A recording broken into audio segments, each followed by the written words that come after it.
থাকতো আমার কাছে, আমি শুধু বাংলাদেশে শাহবাগে এসে জমায়েত হতাম না, আমি হাতে তরবারি তুলে গাজাবাসীর পক্ষে সেখানে দাঁড়িয়ে যেতাম। ঠিক না ঠিক? মুফাসসির কিরাম যারা আছেন, ডক্টর মিজানুর রহমান আজহারি থেকে শেখ আহমদুল্লাহ থেকে এমনকি বাংলাদেশের ভিতরে যত বড় বড় সমস্ত ঘরোয়া আলেম ওলামা সকলে একত্রিত হবেন শাহবাগে, এবং সেখান থেকে কিছু শর্ত বা সেখান থেকে কিছু কিছু কথা যেগুলো নিয়ে মানে মৃত্যু পর্যন্ত দলটা অতিক্রম করবে, আর এই মেসেজটা বুঝিয়ে দেওয়ার চেষ্টা করবে এমন একটা জায়গায় যেখানে পৌঁছালে অন্তত গাজাবাসীর কোনো একটা উপকারে লাগবে ইনশাআল্লাহ। 10 জন মিছিল করে কি কোনো উপকারে পৌঁছানো যায়? কথা বলেন, পৌঁছানো যায়? আমরা 50 জন মানুষ যদি এখানে মিছিল করি, এই মিছিলটা এখান থেকে এখানেই শেষ। আরো 50 জন মিছিল করলো চট্টগ্রামে, ওখান থেকে ওখানেই শেষ। কিন্তু এমন একটা জায়গায় মিছিল করতে হবে, এমন একটা জায়গায় জমায়েত হতে হবে, এমন একটা জায়গায় জমায়েত হয়ে মানুষের সমাগম হয়ে এমন কিছু মানুষ সেখানে কথা বলবে যাদেরকে সারা বিশ্ব চিনে।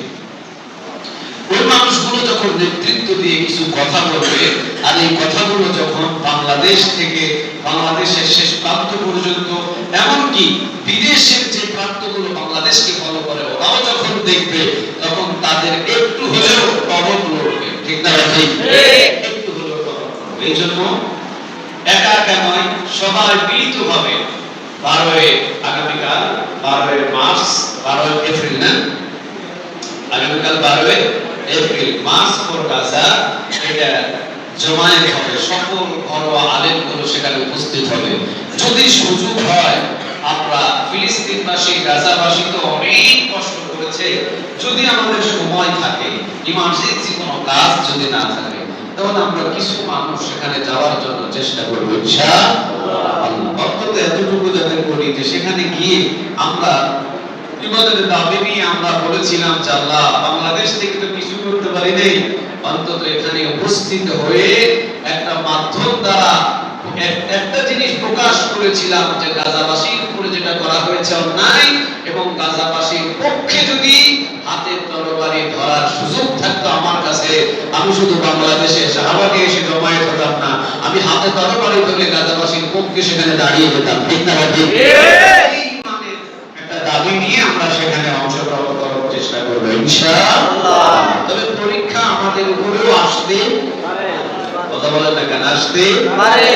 আল্লাহ জানে এমন পরীক্ষা আসলে সকল পরীক্ষায় সফল হওয়ার তৌফিক দান করে, বলেন আমিন। আমার আজকে জুমার আলোচনা ছিল মাফ করার পরিণাম। মাফ করার পরিণাম। আপনার ছেলে আপনার কাছে একটা দোষ করে ফেলেছে, আপনার মেয়ে আপনার কাছে একটা দোষ করে ফেলেছে, ছোট ভাই বড় ভাইয়ের কাছে দোষ করে ফেলেছে, পাড়াপড়শি মালিকের কাছে দোষ করে ফেলেছে, বাদশার কাছে কোনো উজির অথবা কোনো গোলাম দোষ করে ফেলেছে। আল্লাহ রাব্বুল আলামিন বলছেন, জমিনের ভিতরে যদি কোনো মানুষকে মাফ করে দেয়, কিয়ামতের দিন ওই মানুষটাকে মাফ করে দেবেন তিনি কে? আল্লাহ। বান্দা যদি কোনো মানুষকে মাফ করে দেয়, আল্লাহ রাব্বুল আলামিন কিয়ামতের দিন তাকে মাফ করে দিবেন। সুবহানাল্লাহ। চিন্তা করে দেখেন, আপনি একজন মানুষকে মাফ করে দিয়েছেন, আপনাকে আবার মাফ করে দিবেন তিনি কে? আল্লাহ। দ্বিতীয় নাম্বার হলো, কোন মানুষের ভুল ত্রুটি যদি কোনো মানুষ না প্রচার করে গোপনে রেখে দেয়, কিয়ামতের দিন আল্লাহ বলেন, আমি ওই মানুষটা আরেকজন মানুষের ভুল ত্রুটি গুলো গোপন রেখে দিয়েছিল, কিয়ামতের দিন আমি আল্লাহ রাব্বুল আলামিন ওই বান্দাটার অসংখ্য গুনাহগুলোকে গোপন রেখে আমি মাফ করে দেব। তাহলে একজন মানুষ ভুল করছে, ওই মানুষের বিষয়টা সব জায়গায় চা স্টলে বসে বসে কি প্রচার করা যাবে? কথা বলে প্রচার করা যাবে? ইসলামী রাষ্ট্রীয় যদি কোনো বিষয় হয়, সেক্ষেত্রে আপনি সাক্ষ্য দিতে পারেন, কারণ ওই মানুষটাকে খুন করেছে, তার খুনের বদলে খুন, এই হুকুমটা কার? আল্লাহ। সাক্ষ্য যদি না হাজির হয়, তাহলে তো এটা বিচার হবে না। ওই খাতিরে, আল্লাহর বিধানের খাতিরে আপনি তাকে দেখেছেন খুন করতে, আপনি দয়া করবেন যে হ্যাঁ ওই মানুষটাকে খুন করেছে, পাপ বিচার পাওয়ার জন্য আপনি বিচারগুলো দায়বা বা এইগুলো সাক্ষ্য দিতে পারেন। কিন্তু একজন মানুষ দেখলেন যে ছোট একটা ভুল করে ফেলেছে আপনার গ্রামের ভিতরে, কিন্তু আপনি এটা নিয়ে স্বামী স্ত্রীর ভিতরে ঝগড়া হয়, আমাদের সমাজে হয় না? কথা বলে হয় হয়। কিন্তু আমরা এই বিষয়টাকে চার স্তরে নিয়ে এসে বলা শুরু করি, অমুকের স্বামী স্ত্রীর ভিতরে মিল নাই, মহব্বত নাই, সারাদিন মারামারি, সারাদিন কাটাকাটি, সারাদিন চলে ঝগড়া, সারাদিন চলে বিবাদ। অথচ যদি আপনার পাশের বাড়ি তাদের গন্ডগোল ফাসাদ হয়, আপনি যদি গন্ডগোল ফাসাদটা পাবলিকের কাছে না বলে যদি সামর্থ্য থাকে তাদেরকে বোঝায় যদি ভালো করতে পারেন করলেন, যদি নাও পারেন ভালো করতে, যদি মানুষের কাছে প্রচার না করে যদি জোর থাকে, কিয়ামতের দিন আপনার অনেক ভুলগুলো গোপন রেখে দিবেন তিনি কে? তাহলে মাফ করলে দুনিয়াতে আপনাকে মাফ করে দিবেন তিনি কে? একটা ইতিহাস শুনেন, একটা হাদিস শুনেন এখান থেকে। রাসূল সাল্লাল্লাহু আলাইহি ওয়াসাল্লাম আপনাদের মতো সাহাবীদেরকে নিয়ে রাসূল এইভাবে বসে আছেন, বসে থেকে চুপ হয়ে আছেন।